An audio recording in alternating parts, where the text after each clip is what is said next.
Hello friends, welcome to defence matrix. तो जैसा कि हम जानते हैं, इंडिया द्वारा 110 किलोन्यूटन क्लास के जेट इंजन पर काम किया जाएगा और ये हम फ्रांस के साथ मिलकर करेंगे। फ्रांस की स्नेकमा कंपनी के साथ हम यहाँ पर आगे बढ़ रहे हैं और इसको लेकर रोड मैप जो है इस साल के अंत से पहले तैयार कर लिया जाएगा, जिस पर हमने पहले ही अपडेट दिया हुआ है।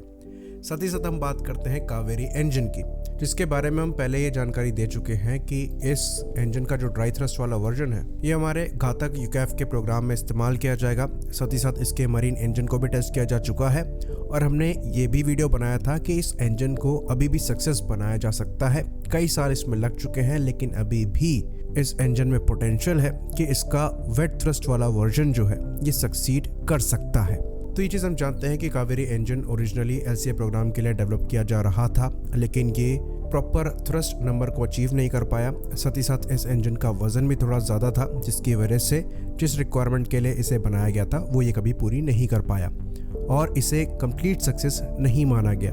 लेकिन ये चीज़ हम आपको बता दें कि ये प्रोग्राम अभी तक क्लोज नहीं हुआ है। तो जो कुछ रिपोर्ट्स आ रही हैं वो ये दावा करती हैं कि ये अप्रॉक्सीमेटली 75 किलोन्यूटन के आसपास का स्टेबल थ्रस्ट अभी पैदा कर सकता है, लेकिन जो थ्रस्ट यहाँ से एक्सपेक्ट किया जा रहा था ये 90 से 95 किलोन्यूटन का था, जो कि इसे एक्चुअली ज़्यादा पावरफुल बनाता GE के F404 इंजन से, जो कि फ़िलहाल के लिए हमारे द्वारा इस्तेमाल किए जा रहे हैं, और ये थोड़ा कम पावरफुल रहता है GE के F414 इंजन से, जो कि तेरस मार्क 2 में इस्तेमाल किए जाएंगे। अनफॉर्चुनेटली उस नंबर को हम अचीव नहीं कर पाए, लेकिन बड़े माइलस्टोन्स हमने अचीव किए हैं।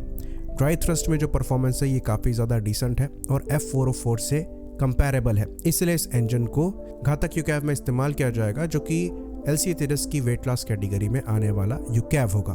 तो ये चीज़ हमने बताई थी कि अभी भी इस इंजन पर काम किया जा रहा है और इसका वजन और कम करने की कोशिश करी जा रही है, जिसके अंतर्गत नए polymer matrix composite based bypass duct को इस्तेमाल किया जा रहा है, जिसका वजन मेटेलिक बाईपास डक्ट से कम है।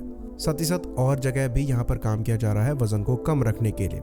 और हमने ये भी आपको बताया था कि GTRE द्वारा कोशिश करी जा रही है कि एक LCA से इस इंजन को इंटीग्रेट करके भी देखा जाए, जो कि इस प्रोग्राम को और आगे ले जाने में मददगार साबित होगा। और अब ऐसी रिपोर्ट आ रही है कि यहाँ पर एक स्टेप लिया भी गया है और ये चीज़ रियलिटी बनते हुए हम देख भी सकते हैं। तो रिपोर्ट ये है कि एडा द्वारा, यानी कि एरोनॉटिकल डेवलपमेंट एजेंसी द्वारा, एक सीनियर डोमेन एक्सपर्ट को देखा जा रहा है टेक्निकल असिस्टेंस प्रोवाइड कराने के लिए, जिसके अंतर्गत कावेरी इंजन को LCA तेरस से इंटीग्रेट किया जाएगा और ये कॉन्ट्रैक्ट साइनिंग के 2 साल में किया जाना है। तो जो करंट इंजन LCA तेरस में लगा है ये जनरल इलेक्ट्रिक का F404 इंजन है, जिसका सबसे पावरफुल वर्जन यहाँ पर लगा है, जिसे IN20 कहा जाता है, और ये मैक्सिमम 85 किलोन्यूटन का थ्रस्ट प्रोवाइड कराने में सक्षम है, जिसकी वजह से LCA तेरस को डिसेंट परफॉर्मेंस मिलती है।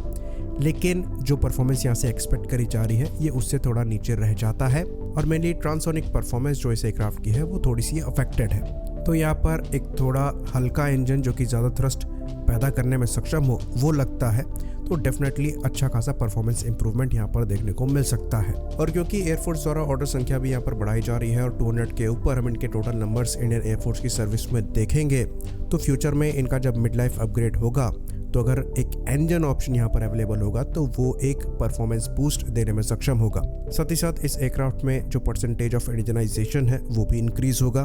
तो ये इंजन अगर सक्सेस बनता है तो ये हमारे लिए काफ़ी बड़ी चीज़ होगी। तो जनरल इलेक्ट्रिक के जो इंजन्स है ये हमारे लिए परमानेंट सॉल्यूशन नहीं है। इवन जो F414 इंजन हम इंडिया में मैन्युफैक्चर करेंगे ये भी हमारा कोई परमानेंट सॉल्यूशन नहीं है। इन इंजन के साथ जिन एयरक्राफ्ट को यूज़ किया जाएगा फ्यूचर में अच्छी खासी पॉसिबिलिटी है कि जो 110 किलोन्यूटन क्लास का इंजन हम डेवलप करें वो इन इंजन को रिप्लेस करें। साथ ही साथ अगर कावेरी इंजन भी सक्सीड करता है तो F404 को भी हम एक ऐसे इंजन से रिप्लेस करने में सक्षम होंगे जो हम इंडिजिनसली ही बना रहे होंगे। तो इन दोनों इंजन्स का सक्सेसफुली डेवलप होना ज़रूरी है। और क्योंकि हम कावेरी प्रोग्राम में पहले ही इतना इन्वेस्ट कर चुके हैं तो अब इसे ड्रॉप करने का कोई सेंस नहीं बनता। उल्टा स्नेकमा के साथ जो कोलैबोरेशन में हम इंजन बनाएंगे उससे हमको सीख लेकर इस इंजन को और इम्प्रूव करना चाहिए, जो कि लॉन्ग टर्म में हमारे लिए बेनिफिशियल हो सकता है। क्योंकि अगर हम प्राइवेट मार्केट में भी उतरने का प्लान कर रहे हैं अपने जेट इंजन्स के साथ तो हमको हर कैटेगरी के इंजन चाहिए। होपफुली हम यहाँ पर सक्सीड करें ताकि इस इम्पोर्टेंट डोमेन में भी हम आत्मनिर्भर बन सके। आई होप इन्फॉर्मेशन क्लियर रही हो। इसी बात पर इस वीडियो को हम खत्म करेंगे। लाइक करिए, सब्सक्राइब करिए। जय हिंद।